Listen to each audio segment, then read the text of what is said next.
Morning students, my self Sonu Kumar. आज हम start कर रहे हैं 12th क्लास की केमिस्ट्री और स्पेशली हम स्टार्ट करेंगे सरफेस केमिस्ट्री।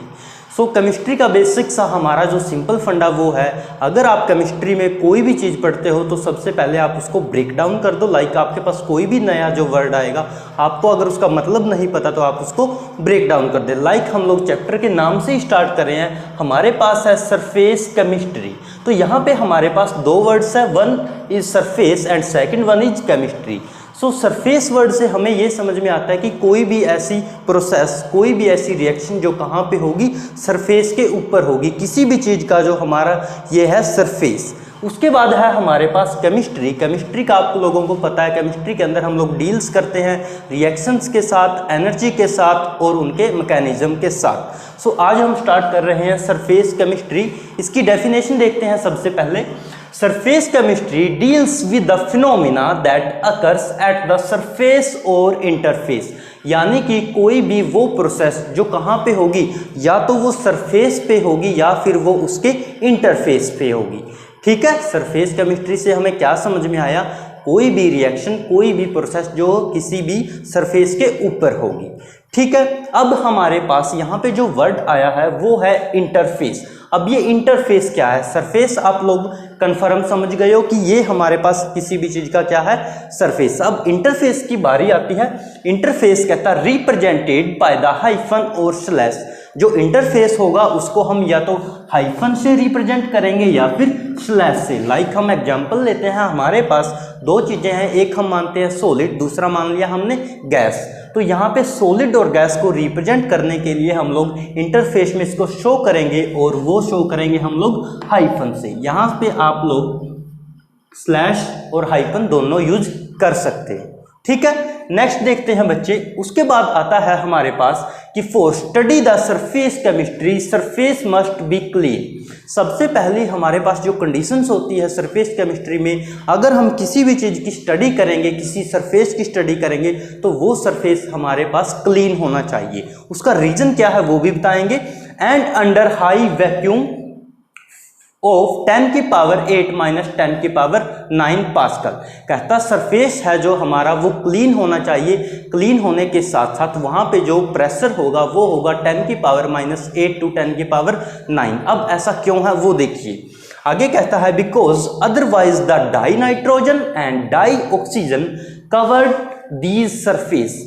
अगर वहाँ पे हाई वैक्यूम प्रेशर नहीं होगा और ये जो सरफेस है ये क्लीन नहीं होगा, तो क्या होगा, वहाँ पे जो एनवायरनमेंट में डाई नाइट्रोजन और डाई ऑक्सीजन होगी तो वो क्या करेगी, सरफेस के ऊपर आके रिएक्ट करेगी। और अगर सरफेस के ऊपर आके वो रिएक्ट करेगी तो इसका मतलब हम लोग सरफेस पे जिस चीज़ की स्टडी करना चाहते थे वो ना होके हम लोग किसकी स्टडी करेंगे, डाई नाइट्रोजन और डाई ऑक्सीजन की। बट हमें करनी किसकी थी, जो सरफेस के ऊपर हमारे पास अलग से प्रोसेस हो रही थी। तो इस वजह से जो सरफेस है वो क्लीन होना चाहिए और वो हाई वैक्यूम के अंदर होना चाहिए। उसके बाद हमारे पास जो फर्स्ट टर्म आती है दैट इज एडजॉर्प्शन।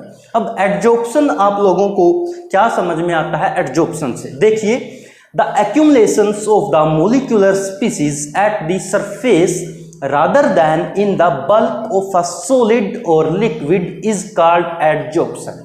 यानी कि एडजॉर्प्शंस के अंदर हमें ये बताता है कि एक्यूमुलेशन होना। एक्यूमुलेशन का मतलब क्या है, किसी भी चीज़ का इकट्ठा होना। अब वो कौन सी चीज़ होगी हमारे पास, वो होगी कोई भी मॉलिक्यूल की स्पीसीज। यानी कि मॉलिक्यूल की स्पीसीज क्या हो जाएगी, इकट्ठा हो जाएगी। कहाँ पे इकट्ठा होगी, at the surface rather then in the bulk. यानी कि वो कहाँ पे होगी, उसके सरफेस पे, ना कि उसके बल्क के। हमारे पास दो चीज़ें होती है, अगर हम कोई बॉक्स मान लेते हैं, ये बॉक्स का हमारा आउटर पार्ट है और ये इसका इनर पार्ट है, तो ऊपर हमारे पास जो होगा ये होगा इसका सरफेस, और जब हम नीचे चले जाएंगे इसके बॉटम में तो ये हमारे पास हो जाएगा इसका बल्क। तो कहता सरफेस केमिस्ट्री के अंदर हम लोग वो प्रोसेसेस पढ़ेंगे जो प्रोसेस कहाँ पे होगी, इसके सरफेस के ऊपर।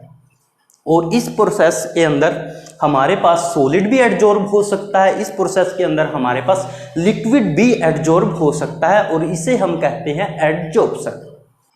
सो बेटा दोबारा देखिए, क्योंकि हम लोग अभी नया चैप्टर स्टार्ट कर रहे हैं, तो यहाँ से स्टार्टिंग का मतलब है अगर आप लोगों ने इसकी बेसिक नॉलेज ले ली तो जो आपका पूरा चैप्टर होगा उसके अंदर आपके जितने भी डाउट होंगे वो यहीं से क्लियर होते चलेंगे। तो दोबारा से एक बार हम लोग इसी को रिपीट करते हैं। सबसे पहले हमारे पास आता है सरफेस केमिस्ट्री की डेफिनेशन। कहता है ये वो फिनोमिना है जिसके अंदर हम लोग स्टडी करते हैं उन प्रोसेस की, उन रिएक्शंस की जो प्रोसेस हमारी कहाँ पे होगी, सरफेस के ऊपर होगी, या फिर वो प्रोसेस कहाँ पे हो सकती है, उसके इंटरफेस के अंदर। उसके बाद हमने बताया था कि हमारे पास जो इंटरफेस है उसको हम रिप्रेजेंट करते हैं, या तो हम करेंगे उसको हाइफन से या फिर हम उसको करेंगे स्लैश से। अब हमारे पास यहाँ पे हमने दो सिंबल डाल दिए हैं, फर्स्ट वह है हमारे पास slash and second one is hyphen.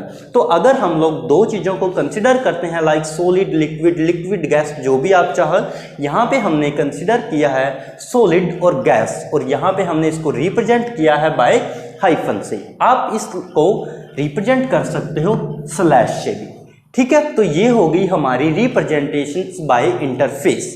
उसके बाद हमारे पास आता है सरफेस केमिस्ट्री के अंदर जब हम कोई भी स्टडी करेंगे तो उसकी कुछ बेसिक कंडीशन होगी। वो कंडीशन हमारे पास क्या है कि the surface must be clean, वो सरफेस क्लीन होना चाहिए, अदरवाइज अगर उसके ऊपर इम्प्योरिटी आ जाएगी तो जो प्रोसेस हम लोग स्टडी करना चाहते हैं उसके रिजल्ट के अंदर वेरिएशन आ जाएगी। दूसरा कहता है under very high vacuum pressure, और उस जगह का जो प्रेशर होगा वो भी क्या होना चाहिए, हाई, एंड उसकी वैल्यू है हमारे पास 10 की पावर 8 टू 10 की पावर -9 पास्कल। पास्कल हमारे पास यूनिट है किस चीज़ की, प्रेशर की। उसके बाद है कहता ऐसा क्यों है कि उसके अंदर हाई प्रेशर भी होना चाहिए और उसके अंदर हमारे पास जो सरफेस है वो भी क्लीन होना चाहिए। क्यों, बिकॉज अदरवाइज डाई नाइट्रोजन से क्या समझते हो आप लोग, मैंने अभी बताया था कि जब भी हम लोग चैप्टर स्टार्ट करते हैं, कोई भी नया वर्ड पकड़ते हैं तो सबसे पहले हमें उस वर्ड को समझना है। अब यहाँ पे आया है डाई नाइट्रोजन, तो इट मीन्स सबसे पहले लिखेंगे नाइट्रोजन। अब डाई नाइट्रोजन है तो यहाँ पे क्या आ जाएगा, N2। उसके बाद है dioxygen, same as it is जैसा हमने ऑक्सीजन लिखेंगे, अब डाई ऑक्सीजन है तो इट मीन्स वहाँ पे क्या हो जाएगा, O2।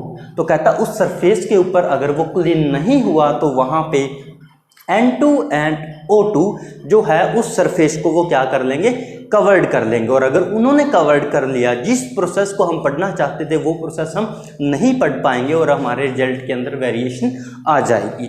उसके बाद हमारे पास चैप्टर स्टार्ट हो जाता है यहाँ से, और यहाँ पे हमारे पास सबसे जो इम्पोर्टेंट डेफिनेशन है, सबसे ज़्यादा ये पेपर में पूछी जाती है आप लोगों से, 1 नंबर के अंदर भी आएगी, ऑप्शन टाइप में भी आएगी, नीट जेईई सब के अंदर। अब एडजॉर्प्शन से आप लोग क्या समझते हो, एडजॉर्प्शन का मतलब होता है कि सरफेस पे होने वाली वो प्रोसेस। अब आप लोगों को पता होना चाहिए वो सरफेस कैसा है, वो सरफेस आपका सॉलिड हो सकता है, ठीक है, वो सरफेस आपका गैसियस हो सकता है, वो डिपेंड अपॉन करेगा जब हम एग्जाम्पल लेके चलेंगे।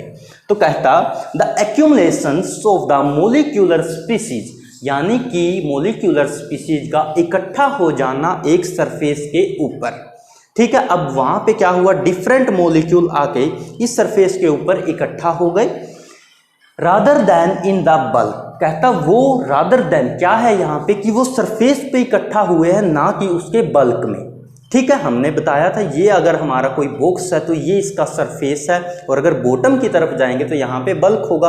तो कहता जो मोलिक्यूल इकट्ठा हो गए वो आपके कहाँ होने चाहिए, सरफेस के ऊपर, ठीक है। उसके बाद इन द बल्क और लिक्विड, ये आपका जो बल्क होगा, कहता है ये जो सरफेस था ये आपका सॉलिड भी हो सकता है, ये आपका लिक्विड भी हो सकता है, और इस सरफेस के ऊपर जितनी भी एडजॉर्प्शंस होगी, जितना भी एक्यूमुलेशंस होगा मोलिक्यूलर